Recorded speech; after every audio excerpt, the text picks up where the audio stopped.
Casual lang na naglalakad ang babaeng yan sa barangay Kupang, Antipolo City. Ang hindi niya alam, sinusundan pala siya ng lalaking may hawak na baril.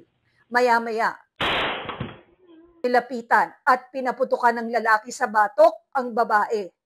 Patay ang biktima na ayon sa Antipolo Police ay nag-alok umano ng iligal na droga sa suspect bago ang pamamaril. Tumanggi po ang suspect na bumili ng drugs. Kaya ang ginawa nitong si victim, yung babae, is pinagmumura po itong si suspect. Napikon umano ang suspect, kaya kumuha siya ng baril sa kanilang bahay, saka sinundan ang babae. Yung baril na yun is pen gun, yung ginamit, yung improvise. Naaresto rin ang suspect sa tulong ng mga kuha ng CCTV at ilang saksi, kahit sinubukan pa umano nitong magpalit ng damit para hindi siya makilala.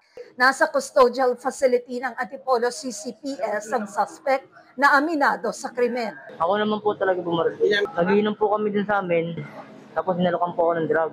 Nabigla lang din po talaga ako. Pasensya na po kayo sa nagawa ko, patawad po. Bukod sa kakaharapin niyang kasong murder dahil sa pamamaril, sinilbihan din ang arrest warrant ang suspect dahil sa dati niyang kaso. Meron po siyang active na warrant of arrest ng robbery.